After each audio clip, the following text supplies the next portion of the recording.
Hello and welcome, everyone. I'm very glad you're taking a few minutes to be here today. And well, parenting is full of joys, right? And it's also full of challenges, and sometimes it can feel overwhelming.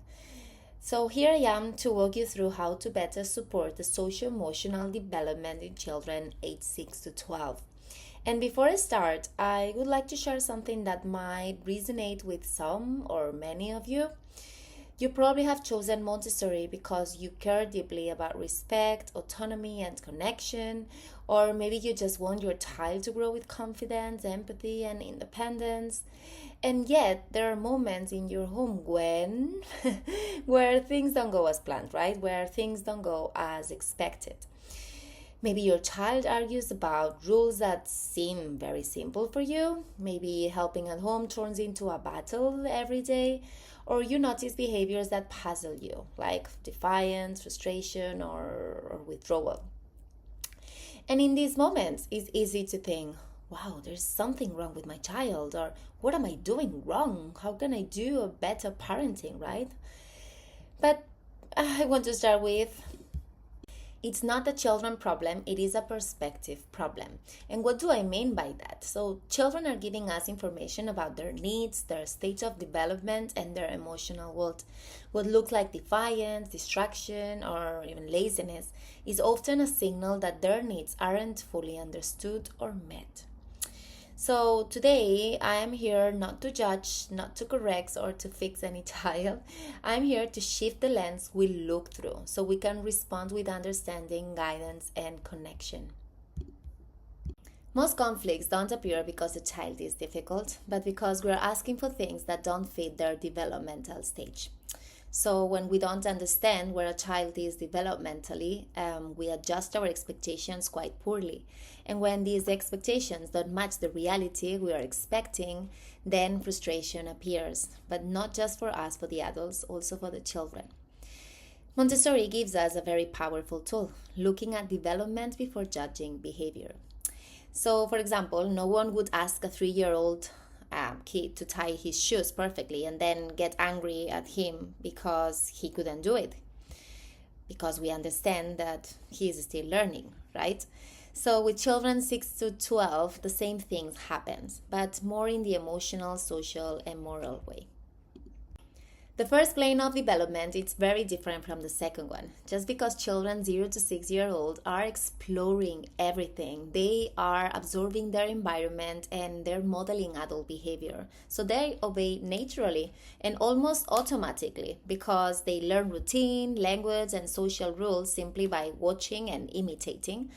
So this is what Montessori called unconscious obedience because they just follow without questioning, right? Because they are internalizing the world around them. And this is very different from the second plane of development. Because between ages 6 and 12, children no longer simply absorb what adults say. They start to think, to reason, and question about everything all the time, right? So they need to understand why rules exist, to test whether they are fair, and to see if they make any sense for them. That's when and why many parents say, wow, my child used to obey a lot and now he's just 7 and he's arguing me all the time and he's asking me all the questions he can. And let me tell you that this is not a regression, it is part of the development. So, for example, I'm sure you've had this situation in which your child has been asked few times to clean up his room, and you can see that he's not even close to pick up any toy, that he's not interested at all, right? And you're starting to feel a bit frustrated. You can feel like a bit challenged by him, or even feel disrespected. No, and it's very interesting to see the child's perspective because in their mind they're thinking, why do I have to clean up before lunch if after lunch I'm gonna go back again and mess around the room, right? Everything is gonna get messy again. So what's the point of cleaning up? So they are using their logic. They are trying to understand the meaning behind cleaning up. And if we respond with because I said so or because I told you many times, the child might obey, but he can also rebel. I'm sure you've had situations in which your child has constantly been repeating, that's not fair, because in this stage they're just looking for justice all the time. And he might be complaining about someone else having been able to do something while he cannot do it, right? So when a child says that's not fair, he's not being rude, because many parents might feel frustrated or think that the child is being rude or challenging the authority, right? But basically, he's not being disrespectful. He's just expressing a sense of justice and fairness, right? So he's exploring moral reasoning as well, and this is the part. This is part of their cognitive and moral development. He's just testing boundaries, evaluating rules, and forming values. And what he or they, like children, need from us, it's guidance, it's discussion, it's explanation rather than immediate punishment. Many adults fight against behavior all the time, fighting against anger, opposition, lack of cooperation. And I have to say that this behavior is just the visible part, because underneath there is always a need. A need to be heard, a need to feel capable, a need to feel that they belong to someone, to something, the need to have some autonomy and do things by his own, and the need to feel that his opinion, their opinion matters, right? And when these needs are not met, children don't say it with words, they say it with bad behavior. At home, while listening to how your child reads aloud, or maybe playing math facts with him, and even trying to help him to write correctly, can be very challenging for the child, depending on how this feedback is given, right? How this message is provided for him to understand, because their brains are not processing the same way our brains do. And while our message can be very clear, for them, the message they are receiving is, okay, so I have no control of my own actions. I only receive corrections all the time, right? And I feel that I'm never enough. I will be never enough for my parents. They won't see that I'm very, clever or intelligent, or that I can do things by my own. So if we respond with pressure or punishment, we reinforce these feelings. And however, if we respond with questions like, hey, which part is hardest for you? How can I help you with it? Or how could we organize this together? These kind of give back some control, the one they need. In addition, we might have found situations in which, like, children just talk back to us, right? And we don't understand why they kind of have this behavior. But the truth is that when the child talks back to us, is because often he feels emotionally overloaded. He doesn't know yet how to express frustration or tiredness or anger in another way, because his brain is still processing and trying to control the emotion he's feeling, and he's not ready there. He cannot control the emotions the way we adults. And something very important we have to have in mind is that when a child feels things, behavior starts to change. Let's dig deeply into how to better support socio-emotional development. So between 6 and 12, it is a highly social stage of development. Children have that need of belonging, being accepted, and being valued all the time. They are no longer only looking at adults to understand what they are also looking at other children. And this is a moment in which comparison begins. At this stage, children tend to compare with each other all the time. They develop this fear of failure, of shame, right? And they probably don't always cry anymore. They go silent, or they attack, or they even sometimes explode over small things, because children don't know how to self-regulate themselves. They need a guidance. They need the adults to better support the emotional way of learning, right? And to understand their own feelings and emotions and how to control them. For example, a child who gets very angry when he's losing in a game, he's not probably angry because of the game. He might be angry with himself because he might be feeling fear of failing, feeling not good enough, and comparing himself with others, or even shame in front of others. So when an adult says it's nothing, don't worry about it, or you shouldn't be taking it too seriously, the child feels like his emotion doesn't really matter. However, when an adult says, hey, I can see that you're losing and you don't like this happening, right? So what's going on? How can I help you? I'm here to support. Do you want to have a talk? So this way the child learns how to regulate himself.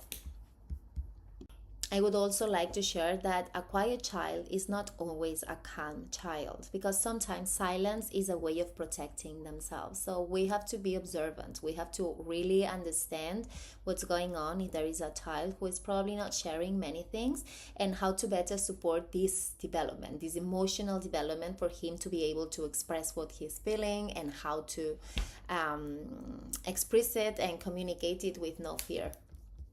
So basically, children learn how to regulate their emotions through the relationships we build with them. And this is where our role as adults comes in. Many of us were raised through control, orders, punishment, rewards, and even though we tried hard to just change the way we want to educate our kids, right?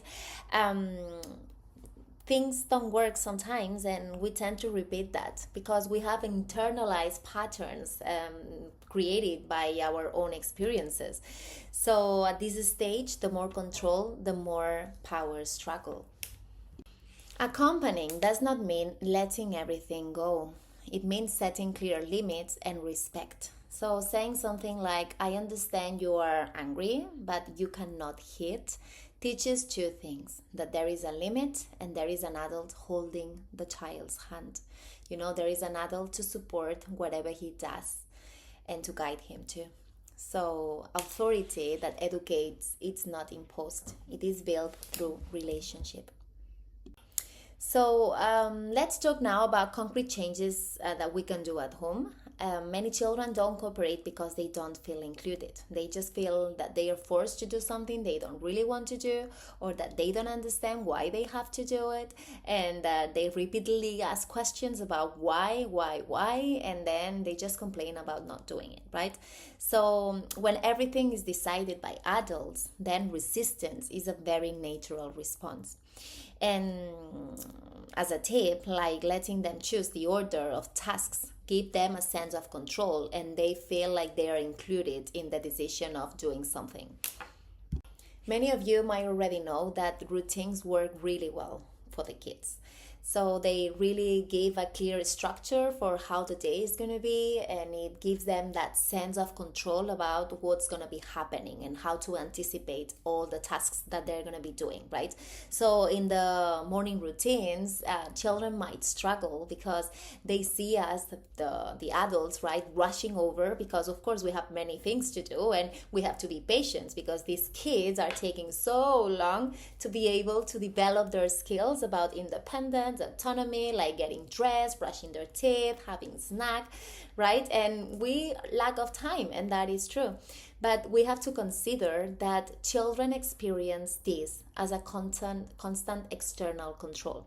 So the right approach for those kids might be to have a visual routine so they know what's first and what goes after. They have to have like a clear sequence for them to feel autonomous, and to be able to deal with whatever is gonna come. And then it has to be like a shared responsibility, right? Like helping each other, like being able to participate within the real tasks during the morning. And even we want the child to be independent, to be able to do things by his own, right? We usually make mistakes. We're constantly verbalizing the reminders about what to do, what to wear, like hurry up because we're not gonna get on time, and we're rushing and pressuring, and this as a model and as a reference for them, it's actually quite negative. And doing things for them to save time is the last thing we should be doing. I know it's very, very difficult because at the end we have a schedule to follow. And if your child is not in a good mood, if your child is really tired, we tend, right, to help them and do things for them. But if we really want them to be able to do things by their own, we actually need to give this time, to give that structure, and to let them know that we trust them and that they are very capable of doing things by their own. Because pressure creates stress, and stress blocks cooperation. So the more stress you put into the child, the less cooperation he will be providing, and he will work and do less things than expected. You might think that choosing clothes is just a very easy task, but for the children, choosing what to wear is not about fashion. It is about autonomy and identity, and it gives them that power of realizing what they like, what they don't like, what they fit better on, or what they would like to wear that day, right? They give that power of how to feel capable of choosing something by his own. However, we tend to correct every choice they do, right? Mocking or minimizing their preferences, and turning clothing into a power struggle. So, really, when autonomy is blocked in small things, resistance appears in big things. Another important topic I'd like to bring up is the child being able to prepare the school bag or the swimming bag, right? So, preparing a school bag seems like a very small daily task, but developmentally, it's huge. It's an opportunity for the child to being able to organize his stuff, to being able to make mistakes and to learn from them. So if we always do it for them, the message is clear. I don't trust you. And that really affects their self-esteem. So there are many skills that the children learn from these opportunities, like planning ahead, like anticipating what's gonna happen, like taking responsibility of his own stuff, right? And even understanding that there are consequences, like if he just misses to put the swimwear in the bag, he won't be able to get into the pool. So these are strategies for the child to be able to grow in autonomy, independence, and learn from his actions. And what we tend to do, because we lack of time, right, is doing it for them because it's faster. And we also constantly checking and correcting while they do it, or even when they have finished putting everything in their bag, we just double check if everything is correct and everything is inside. And yeah, we take over one small mistake. We don't let mistakes happen, and this is how children learn. So the hidden message becomes, I don't trust you to manage this. And this is what they are getting from you. And this is what we shouldn't be providing as message, right? Because we want them to be able to do things by their own. Children at this stage want to feel their voice matters, and they really want to get involved in family decisions. So even though some of the decisions might not be appropriate for them, just let them be able to plan the activities ahead, like what's going to happen on the weekend or what's going to happen in Easter time. Can they be involved in deciding where to go or what to visit? Also, let them decide what board games they can play after having lunch with you, or letting them decide whether they're going to be reading one book or the other after dinner time. And also let them understand that there are consequences, that if he has chosen a specific book, this is the book that it's going to be read. So that children really need to understand their limits. And what we tend to do is asking for opinions and then ignoring them. We're not taking them into our consideration, right? So we, at the end, decide everything without any explanation. So if the child has chosen something to do on the weekend and then we just change the plans, we tend not just to give the full story about why, right?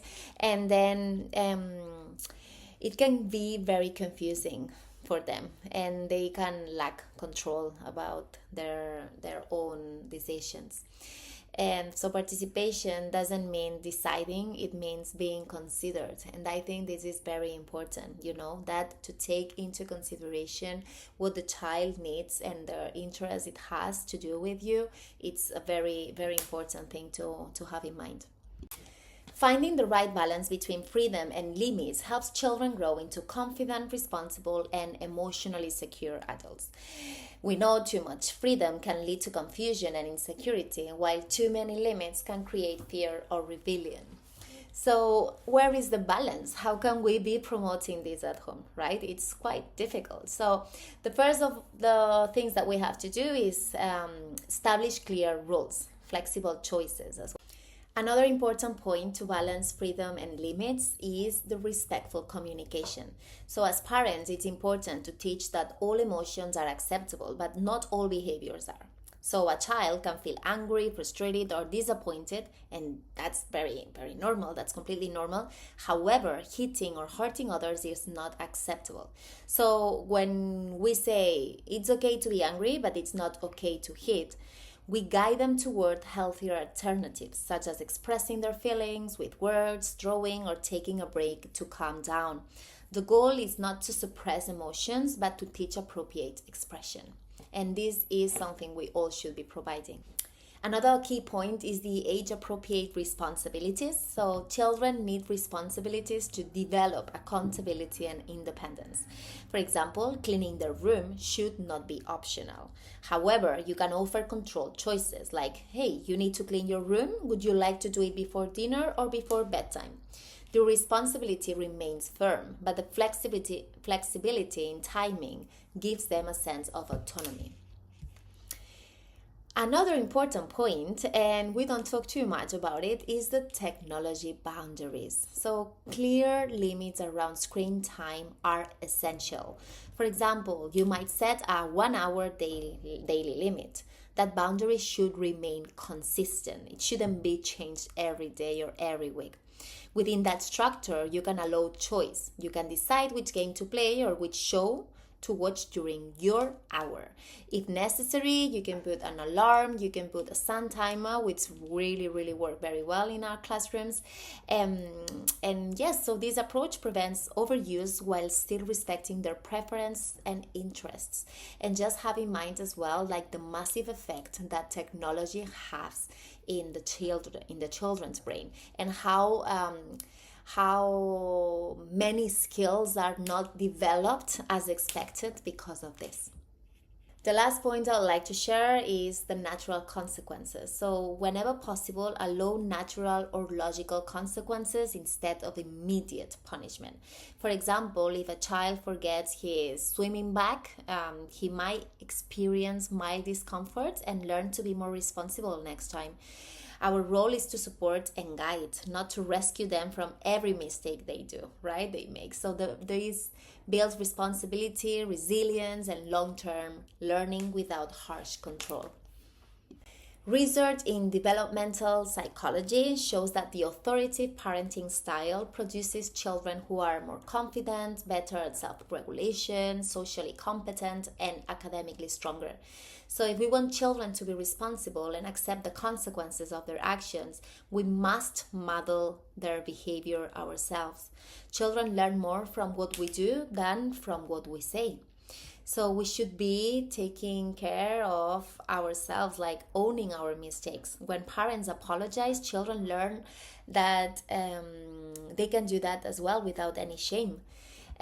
We have to follow through as well. So consistency teaches that actions have predictable outcomes. So if we say screen time ends at 7, we calmly enforce it, right? And we don't change it. We should be very consistent with whatever we say. And we should be accepting our own consequences too. So if we forget an appointment, we admit it instead of blaming others.